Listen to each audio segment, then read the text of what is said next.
romantika Pariisis, karneval Brasiilias või jooga Indias. Meie ütlemegi sulle, mis võiks olla sinu järgmine peatus. Tere, head kuulajad! Teiega on Õhtule reisipodcast järgmine peatus ja minu nimi on Liina Koolman. Tänaste juttudega me läheme Panamasse ja saatekülaline Kadri Maripuu räägib oma ajast seal. Tervist! Tere ja tere armsad kuulajad ka! Mis sind sinna Panamasse üldse viis? Et oli see teadlik otsus, et lähen Panamasse või oli see selline juhuste kokkulangemine? See lugu on pigem üks suur juhuste kokkulangemine, et ma teadsin küll, et mina ja mu sõbranna oleme minemas kas Kesk- või Lõuna-Ameerikasse, aga Panama ei olnud meil kuidagi moodi silmapiiril. Küll me jõudsime mänguga niimoodi sinna, et me teadsime, et me läheme Costa Ricasse.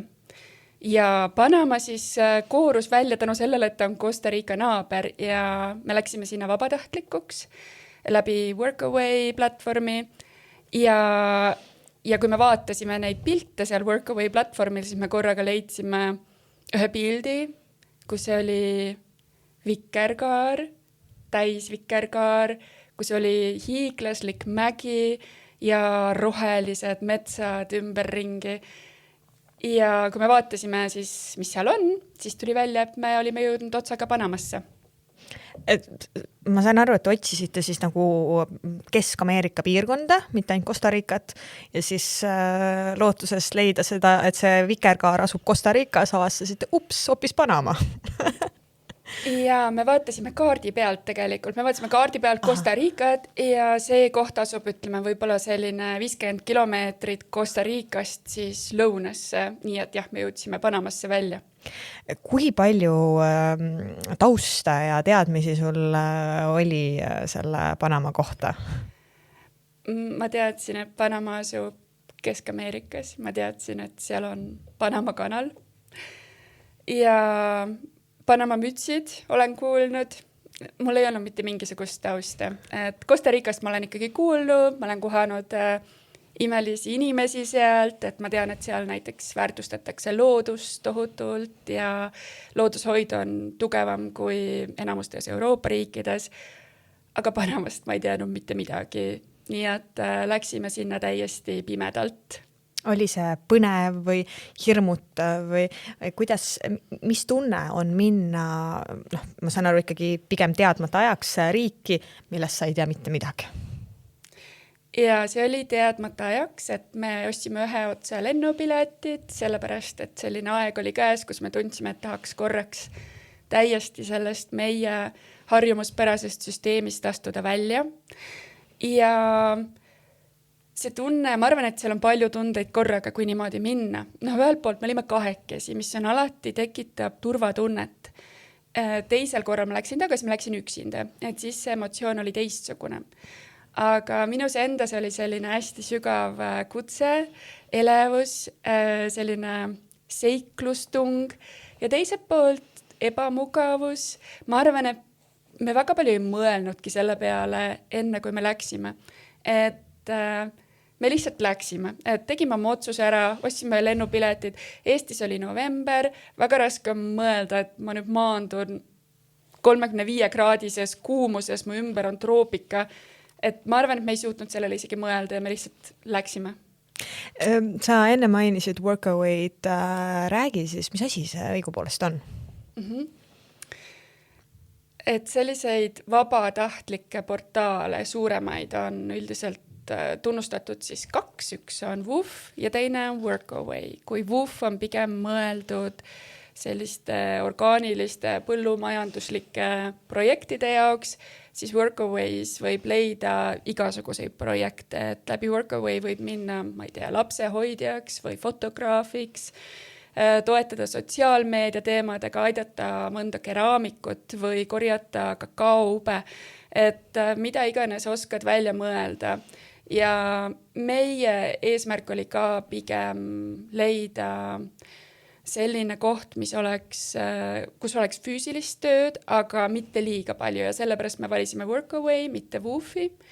Et me tahtsime, et oleks selline mõõdukas füüsiline koormus ja ja noh, mina näiteks ka, kui olime Costa Ricas vahepeal, siis õpetasin joogat, aga Panamas me aitasime viimistleda maja pilvemetsas, et siis igasugused värvimistööd ja nende, kes varasemalt seal oli ehitanud, nende järelt puhastustööd, sellepärast et see kvaliteet on seal üldiselt nii ja naa ehitustöödel, nii et selliseid erinevaid söögi tegemine, et erinevaid asju sai teha seal pilvemetsa majas. Mis asi on pilvemets?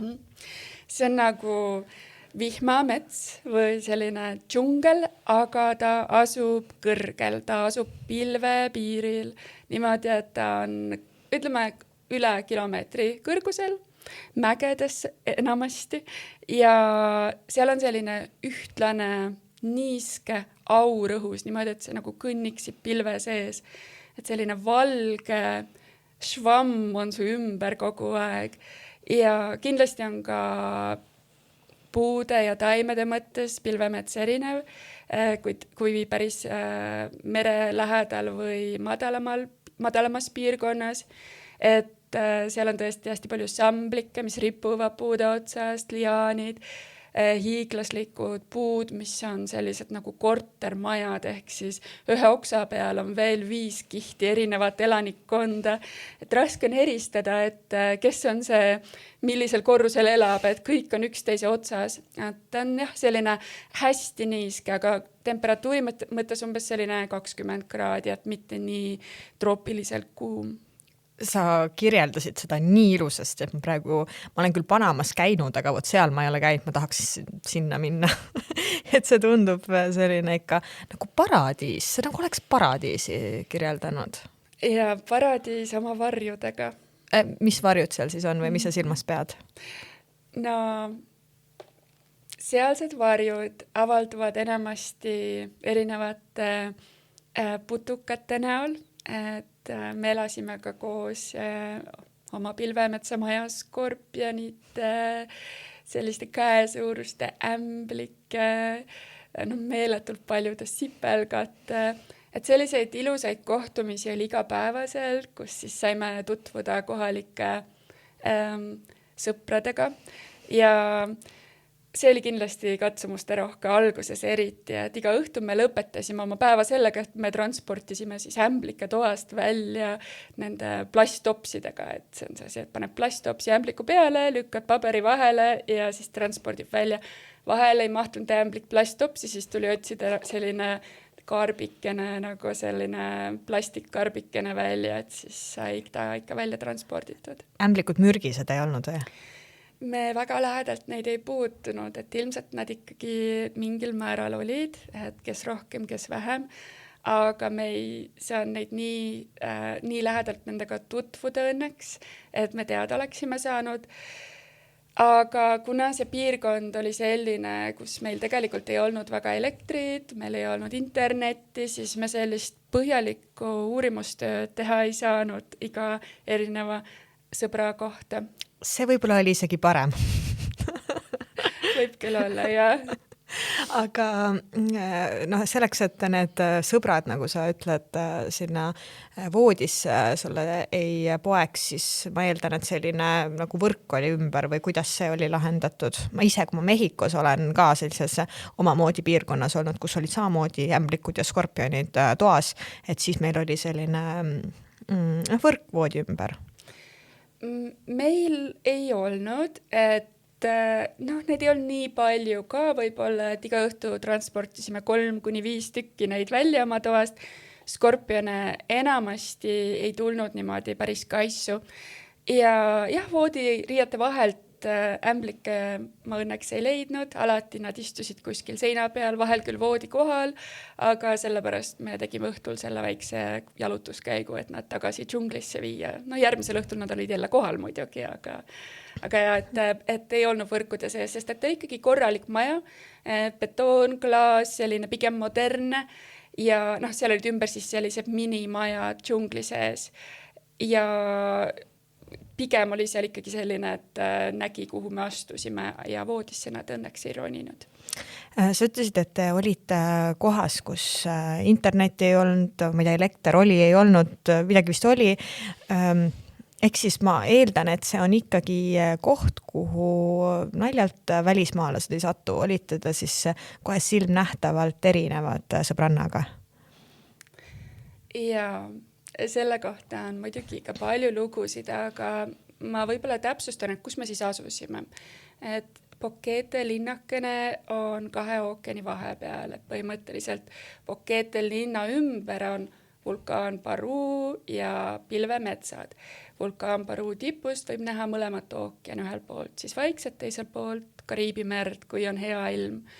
Ja meie majakene oli niimoodi vulkaan Barú teisel pool mäe otsas, Poketest umbes selline 200 meetri kõrgusel, kui otse üles minna, aga jalutuskäiguna oli ta selline 45 minutit kuni tunnikene mööda treppe ülesse. Ja kuigi Poketes on palju välismaalaseid, eriti on seal populaarne pensioniturism, siis meie piirkonnas ei olnud ühtki välismaalast, nii et me saime tõesti palju tähelepanu, meil oli ka naabrilapsed, olid kohalikud, põlisrahvad, ja siis me olime neile nagu barbid, et heledad juuksed, heledad silmad, nad hiilisid igal võimalusel meiega mängima, kuigi me omavahel üksteisest sõnadega aru ei saanud, sellepärast et nad rääkisid imeliselt laulvat panameñot, mis on küllalt erinev klassikalisest hispaania keelest. Ta on märksa lühendatud ja voolavam. Aga siis me saime üksteisest aru läbi kehakeele ja lastega üldiselt suheldes ei ole seda muret, et ei saa teineteisest aru. Aga kohalikega, kes seal ümbritsesid, oli kindlasti põnev see suhtlus, et ühelt poolt muidugi kõik autojuhid signaalitasid, kui me enda mägimajja ronisime, kaasa arvatud politseinikud. Ja samas võib-olla üks juhtum, mis kuidagi eriti mulle jäi meelde, oli sedasi, et ma läksin alla linna, me käisime iga 3 päeva tagant linnas, kuna meil külmkapi ei olnud, siis oli vaja uus toit üles tuua ja need trepid olid lõputud lihtsalt, et tõesti 45 minutit, alla läksime 35, üles 45 ja siis tuli üks perekond meile vastu, kus oli 2 last ja isa, ema ja siis vanaema oli kõige järel. Ja trepid on küllalt kitsad ja mina liikusin neile siis vastu alla linna poole ja siis tulid väiksed lapsed ja olid hästi elevil, ütlesid tere, lapsevanemad olid viisakad, ütlesid tere viisakalt ja siis tuli see vanaema, kes mul oli tõesti kuskil küünarnukini ja siis vaatas mulle niimoodi alt üles, eriti alt selle tõttu, et oli veel madalamal astmel ka, vaatas alt üles otsa niimoodi ja siis lõi omale risti ette ja siis ütles valge teemon. Okei.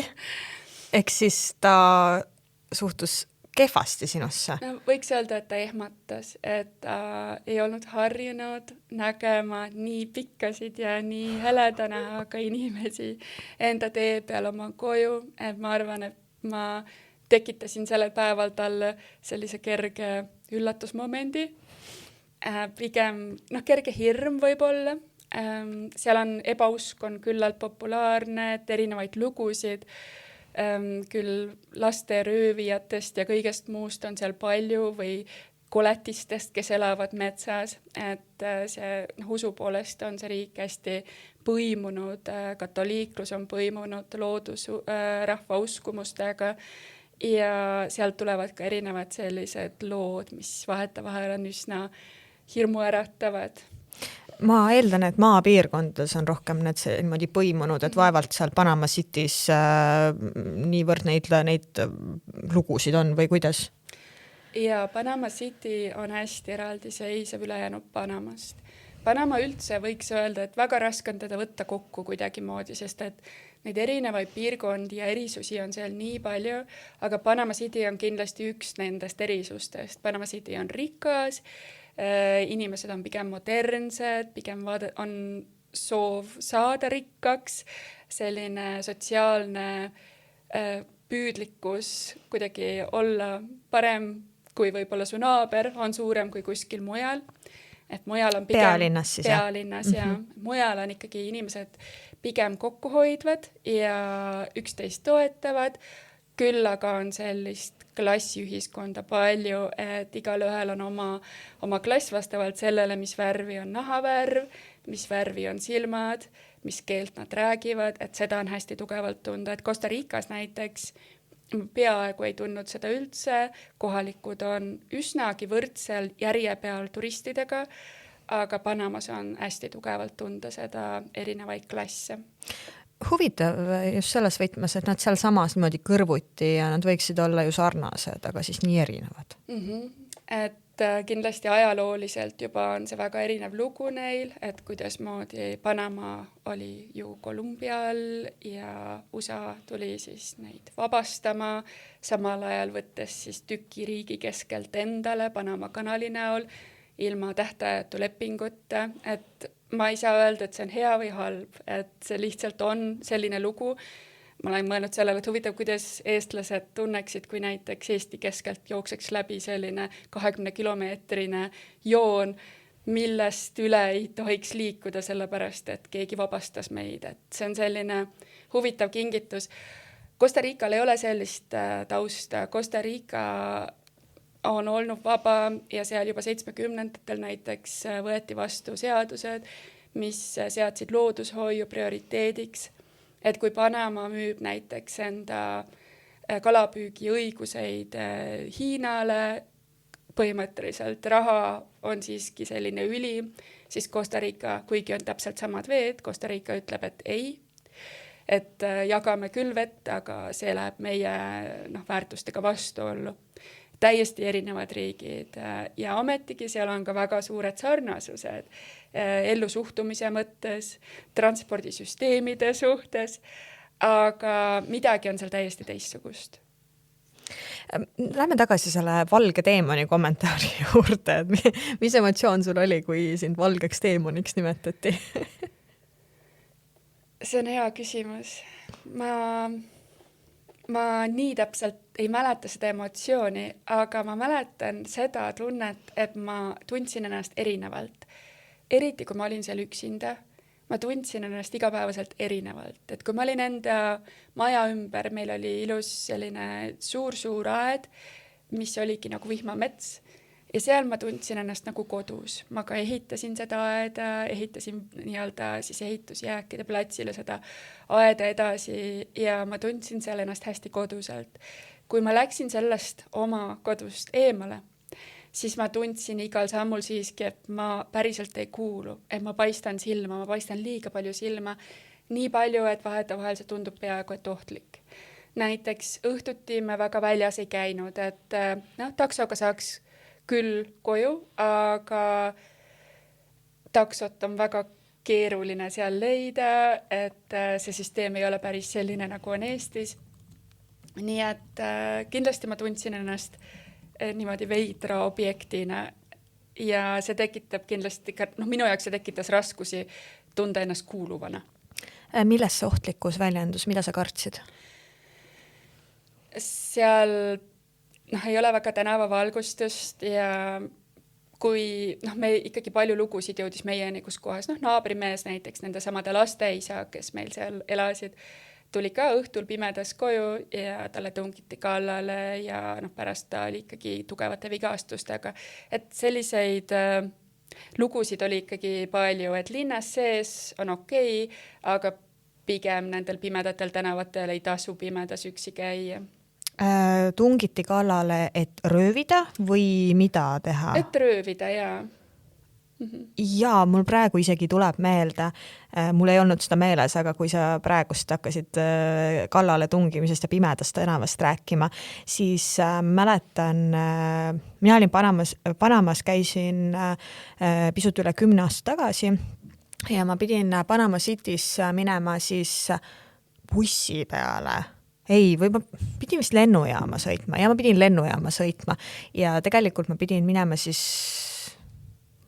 ma ei mäleta, mis see olukord oli, aga ma pidin minema õhtusel, oleksin pidanud minema õhtusel ajal läbi ühe tänava, mis tegelikult oli päevasel ajal praktiliselt kesktänav, aga õhtul on see täiesti pime ja öeldi, et see on ohtlik. ehk siis ma tegelikult võtsingi takso lihtsalt selleks, et sõita ümber selle tänava, et samamoodi, et koht, mis on muidu nii keskne, muutus pimedas väga ohtlikuks. Ja Panamas tuleb teada, kus sa liigud. Et võib-olla see suures plaanis ohtlikumad piirkonnad on Kariibi mere ääres, Bocas del Toro, Colón näiteks, kus ei soovitata üksi liikuda, isegi ka Valges tasub ikkagi minna sõbraga. Bocas del Toro on ju see saarestik, ma olen seal käinud ja täitsa seal üksi olnud. Ja seda soovitakse tungivalt mitte Okay. üksi liikuda. Et võib-olla seal linnas on okei, aga just kui minna saartele avastama läbi džungli käia, et siis seal on ikkagi väga palju lugusid, kus inimesi kaob. Et see on ka piirkond tegelikult, kuhu siis lugude järgi 70-ndatel paljud USA vangid on põgenenud, et see on üsna selline vaba, teistsugune ühiskond, et kus kohas võib-olla kõik reeglid ei loe samamoodi kui ülejäänud Panamas. Seal on ka politsei märgatavalt vähem, sest et Vaikse ookeani piirkond on tegelikult, igal pool võib kohata teetõkkeid, kus kohas politsei otsib bussid, autod läbi, et seda on näha, Kariibi mere piirkonnas on seda märksa vähem. Ja Panama City on minu arvates hästi huvitav selle koha pealt. Me olime ka vanalinnast 3 kilomeetri kaugusel, aga meie vahel oli rajoon, kuhu ei soovitata minna. Aga kuna me vaatasime kaardi pealt, et on ju ainult 3 kilomeetrit, siis me läksime jalutasime ja saime ka ikkagi poole tee peal juba soovitusi, et parem minge siit ära, et see ei ole piirkond, kus jalutada. Et tuleb teada, Boquete, ma arvan, on äärmiselt turvaline, aga ka seal on vaja olla ikkagi tähelepanelik ja pigem pimedal ajal, siis võib-olla eriti välismaalasena ei tasu üksi treppidel jalutada. Mida see politsei nendest bussidest otsib? Seal on narkokaubanduse suhtes tugev sõda, et kui Costa Rica on suhteliselt pehme, ütleme selliste kergemate narkootikumidega, siis Panama on äärmiselt karm ja need teetõkked on siis suuremate, näiteks ongi selle peamiste maanteede peal ja Pan-Ameerika maantee peal näiteks sageli mitmel korral, kus siis peatatakse kõik autobussid kinni, politsei tuleb bussi ja mida tumedam sul on nahk, seda põhjalikumalt sind läbi otsitakse. Meie puhul, kui politsei jõudis meieni, siis ta põhimõtteliselt nagu tõmbas kätega üle meie koti, nagu oleks siis skännerid käte sees ja siis ütles, et head teed teile. Aga nii kui on tumedama nahavärviga, et siis ikkagi otsitakse põhjalikult läbi. Ehk siis kohalikke? Pigem kohalikke, pigem ka põlisrahvaste rahvaesindajaid ja seal on ka see Darieni ala, ma ei tea, et see on siis selle Kolumbia ja Panama vahel, kus tegelikult ei pääse läbi, et tegemist on ju nii-öelda siis Panama on omamoodi kui Põhja- ja Lõuna-Ameerika selline kesktelg ja tema kõrval on kohe Kolumbia, aga see Darien on selline ei kellegi maa, mis on siis see narkokaubanduse põhimarsruut ja kuhu ei tasu minna siis, et mis ongi selline džungel ja mis on väga politsei tähelepanu alt väljas, et seal on väga ohtlik. Miks ta huvitav politsei tähelepanu alt väljas on, kui see ongi selline, et nagu teada, et seal nagu see narko liigub? Et see on hea küsimus, et see on ka üsna ligipääsetamatu, nii et tõenäoliselt selle tõttu ja selle eest on kohe peale Darieni džunglit tekivad siis politsei kontrollpunktid, kui algavad maanteed, aga see džungel on puhas džungel, see on üsna läbimatu, nii et tõenäoliselt selle tõttu ei ole seal asja kontrolli alla võetud. Aga narkokaubitsejad ikkagi läbivad? Narkokaubitsejad ikkagi läbivad, jaa. Okei. Politsei peatab siis busse. Kas bussid on muidu selline hea liikumisviis, kui me üldse räägime sellest ohtlikkuse teemast näiteks? Bussid, ma arvan, et bussid on äärmiselt hea liikumisviis Panamas, küll neile puuduvad sageli graafikud, et need bussid, mis sõidavad Pan-Ameerika maanteel, neil on graafikud olemas, aga väiksemad bussid, mikrobussid enamasti sõidavad nii, kuidas Jumal sellel päeval annab. Ja hästi huvitav on busside süsteem, et suuremates bussijaamades on sisseviskajad, kes siis müüvad enda seda sihtpunkti ja kui sa isegi ütled, et sa tahad kuskile mujale minna, siis nad hakkavad sind ümber veenma, et tegelikult sa võiksid ikkagi nende sihtpunkti minna. Bussid on enamasti eraettevõtted, just väiksemate piirkondade bussid, niimoodi, et iga buss on selle juhi nägu. Sageli seal on USA koolibussid teenindavad, mis on siis, kui nad USAs olid kollased, siis nüüd Panamas on nad selle juhi poolt, selle omaniku poolt tehtud just selliseks, nagu see omanik on soovinud. Seal on Jeesuse pildid, seal on multikategelased, seal on koletised või superkangelased, et need bussid ei ole enam kollased, iga buss on ise nägu. Ja sees mängib siis enamasti reggaeton, mis on üldiselt Panamas kõige enam kuulatav, vähemalt Vaikse ookeani piirkonnas, ja ta mängib täisvõimsusel niimoodi, et sa tunned seda tümakat läbi oma puidustistme ja siis selline tunne on, nagu sa läheksid selle bussijuhi juurde nagu koju, et ta avab enda uksed, ta avab oma värvid, ta avab oma muusika ja kutsub sind sisse, et seda on tõesti, paljud lapsed valivad hommikul koolisõidul siis bussi selle järgi, mis neile kõige rohkem meeldib, siis lapsed jäävad kooli hiljaks.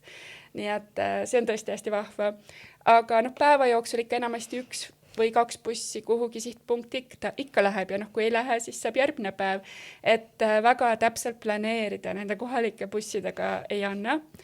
Küll annab näiteks ongi, kui Panamast sõita Davidi, mis on siis Pan-Ameerika maanteel selline 9-tunnine sõit, et ühest riigi keskelt siis Costa Rica piiri lähedale, sellisel juhul on ikkagi graafik olemas, aga seal on see tümakas on seal ikkagi selles mõttes, kuigi tegemist ei ole enam USA koolibussiga. Ma ei tea, mul tekkis selline tunne, et ma ikkagi tahaks reggaetoni seal bussis kuulata. Mulle reggaeton väga-väga meeldib. Just on hästi mõnus. Et praegu tekkis küll tunne, et hea meelega sõidaks seal Panama bussis. Ja ma tunnen ka, et kui sa oled valmis vastu võtma, siis see on kogemus iseenesest, see on astuks kuhugi teise maailma, kuhugi filmi astuks sisse. Kui sa oled väsinud või on näiteks tuled pika lennu pealt ja oled välja puhkamata, siis on see selline tunne lihtsalt hästi raske on seda kõike vastu võtta, seda värve, seda heli, seda on kõike nii palju, et kuidagi ma ise tundsin, et mu kapatsiteet kasvas ikkagi mitme päeva jooksul, et tegelikult nautida seda protsessi. Sest et lisaks sellele muusikale kuulavad kõik, kes selles bussis on, vaatavad filme kõvasti, kuulavad oma muusikat veel oma telefonidest ja kõik on maksimumvõimsuse peal. Niimoodi, et sa oled seal keskel lihtsalt ja sellises kaootilises melus. Ja 9 tundi järjest see võib päris väsitav olla. Ja võib-olla 9 tundi ma seda tõesti ei jaksaks kuulata. Ma mäletan, Kolumbias oli hästi pikk sõit stiilis 10 tundi ja bussijuht mängis salsa muusikat ka täisvõimsusel. Salsa muusikaga on selline asi, et mulle samuti väga meeldib, aga see hakkab hästi kiiresti mulle vastu. Et kui see juba tund aega on olnud, siis see lihtsalt ajab mind töökima. Ja kui ma pidin seda niimoodi kuulama, ma panin endale mingid kõrvaklapid pähe, et ma kuuleks midagi muud. Et asi, mis mulle väga meeldib, muutub liiga pikalt nautides väga ebameeldivaks. Need rütmid on küllalt intensiivsed, et seda on lihtsalt raske vastu võtta pikalt ja mulle väga meeldis ka see, et bussijuhid maapiirkondades sõitsid sageli selle rütmi järgi, pöörasid rooli. Niimoodi, et nad ei pööranud nagu aukudest mööda, vaid pigem oli nii, et kui seal tuli mingisugune põnevam koht selles loos, siis ma tundsin, kuidas jälle buss lendas teisele poole tee äärde, et nad ise ka tantsisid seal rooli taga täielikult. See oli selline üsna ekstreemne sõit. Sul ilmus hiljuti raamat Minu Panama ja selle alapealkiri oli troopikafilosoofia kiirkursus. Tahakski teada, et mis see troopikafilosoofia siis endast kujutab?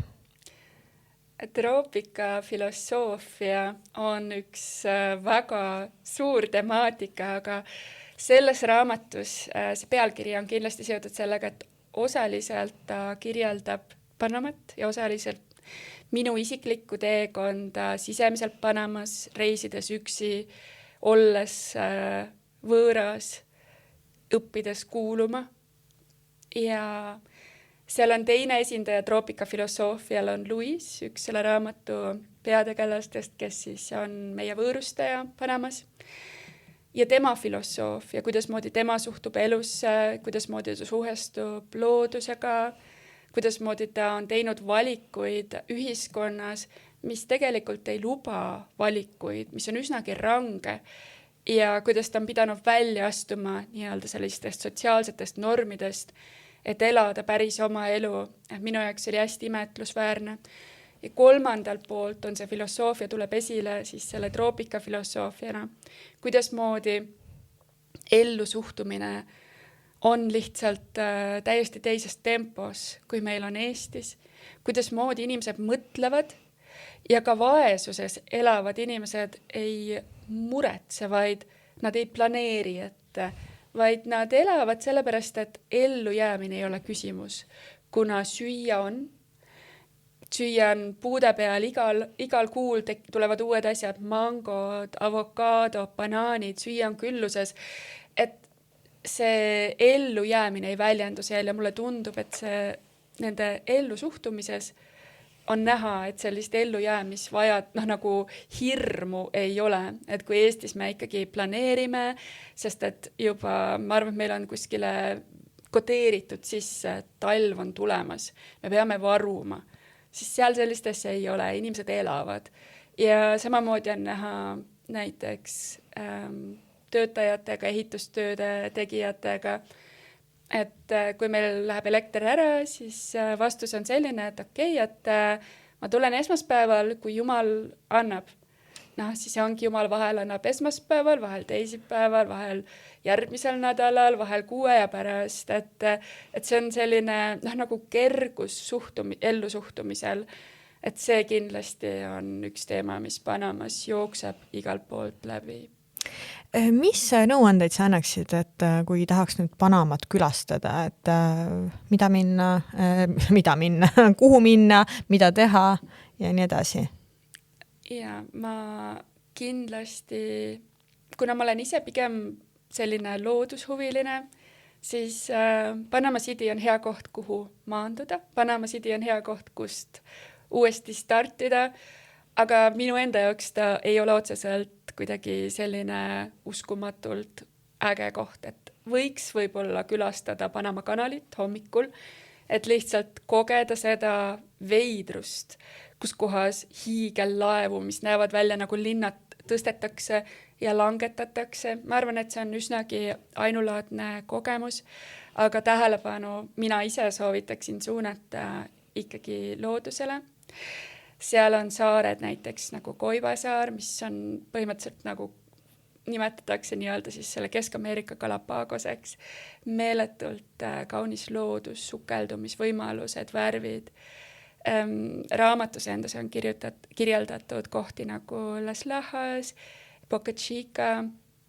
Las Lajas on selline lõputu rand, valge liiv, kookospalmid ulatamas rannaliivani, kus ei ole mitte mingit infrat. Ma arvan, et Panama eripära on see, et infrastruktuur turismi jaoks ei ole seal väga kõrgelt arenenud. Seal on kohti, kus see on olemas, näiteks Bocas del Toro või Santa Catalina, aga on väga palju imelisi kohti, kus saab minna ja mitte kedagi teist ei ole. Näiteks seesama Las Lajase rand, et seal me juhuslikult sattusime ka kilpkonna poegade peale, kes parasjaga olid ronimas välja oma pesast ja aitasime nad siis merre. Et seal võib jalutada 20 kilomeetrit ilma ühtki inimest kohtamata, mis eestlastele üldiselt väga hästi võiks sobida.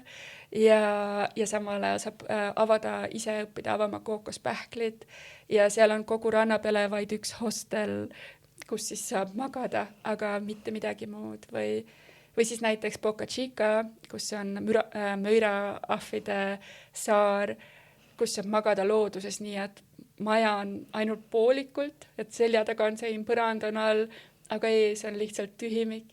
Ja siis, kui ma seal käisin, siis möiraahvid põhimõtteliselt ronisid mu magamistoast läbi liaanide peal.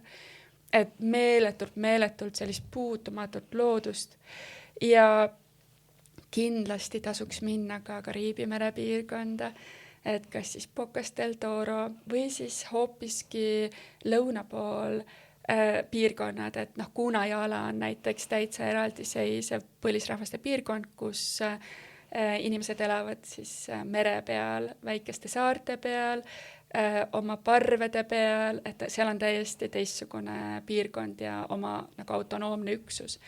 Aga Pocas on väga hea, et tunnetada sellist Kariibi rütmide kultuuri, süüa väga palju banaane, näha delfiine, meritähti, et imelised värvid, et majadel ka iga lipp, iga laud on erinevat värvi, sinine, kollane, punane. Minu arust see on imeline lihtsalt värvikooslus. Nii et, ja siis muidugi keskmaja ja selle puhul ma soovitaks võib-olla, ühelt poolt Boquete on imeline, aga ta on võib-olla isegi rohkem turistiseerunud. Kas selline sõna on olemas? Ma ei ole kuulnud, aga me saime aru, mis asi see on. Seal on rohkem turiste, just nimelt selline sõna võiks olla olemas. Võiks küll, jah. Aga just need USA nii-öelda pensionituristid, kuna seal on hästi mugav olla 20 kraadi läbi aasta, tohutult õisi. USA dollar on ju ka seal. USA dollar on ja riiklik rahaühik. Aga Santa Fe on sarnase kliimaga kui Boquete, seal on ka pilvemets, aga ta on palju väiksem koht ja palju vähem turiste on seal. Nii et need on esimesed, mis mulle kohe pähe torkavad, et kuhu tasuks piiluda. Ma arvan, et Panama ongi omamoodi nagu lapitekk, et teda tuleb vaadata erinevatest nurkadest, et temast aru saada. Ja isegi kui vaadata neid erinevaid nurkasid, isegi siis on väga raske täielikult aru saada tervikust. Aitäh sulle selle väga toreda vestluse eest. Ja järgmine peatus on eetris 2 nädala pärast. Kuula meid üle nädalati kolmapäeval Õhtulehest, Spotify'st, SoundCloud'ist või iTunes'ist ja ära unusta meie podcasti tellida.